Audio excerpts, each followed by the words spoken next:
Fundamental attitude in taqwa is not fear alone.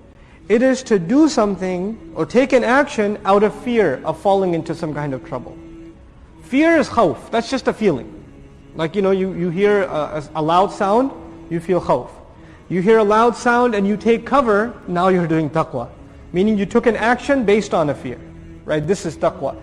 People give a lot of charity to compensate for their bad deeds. Right? So they'll give a lot of money to build a masjid, but they don't want to give up the liquor store either. Right? Or they're involved in something grossly haram, and they feel bad about it, so they'll pay a lot to an orphanage. Or they'll give a lot of sadaqah to like the earthquake relief, or something like that. So they're giving, but they don't fear. Allah wants you to give, but Allah also wants you to have taqwa. فَأَمَّا مَنْ أَعْطَى وَاتَّقَى. You have to have both. And sometimes there's a person who has taqwa, but what does he not do?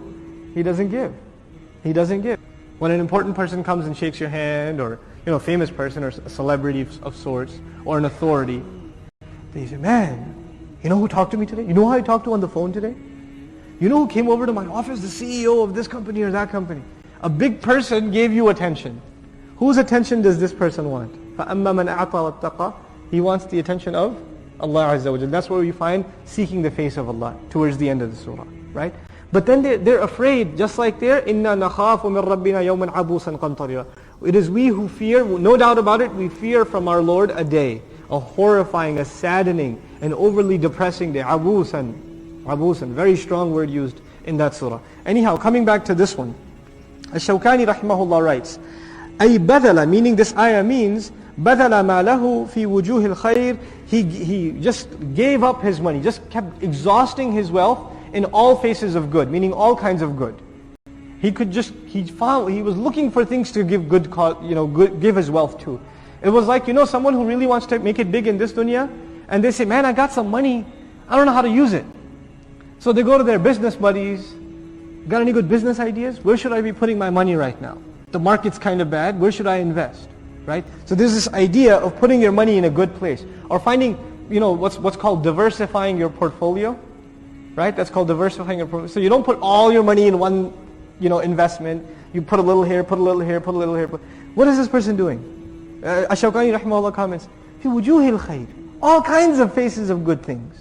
He's doing, maybe I should put a little here, a little here, a little here, a little here. So I have this diversified portfolio when I go to Allah Azza wa Jal. It's incredible, this mindset, that if you direct it towards Allah, it brings a yield, and people direct it towards dunya to bring a yield for themselves in this dunya. Anyhow, Asam al-Ra'i also offers a really remarkable insight on the ayah. He says, فَأَمَّا مَنْ أَعْطَى وَاتَّقَى تَدُلُّ عَلَى أَنَّهُ اتَّقَى الْبُخْلِ. He says he gave and he was afraid. It illustrates he was afraid of being cheap. That's why he gave.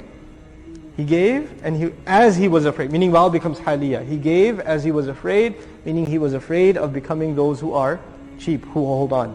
My teacher used to give this example about our relationship with Allah. When we give, is it really our money we're giving? Is it really ours? No.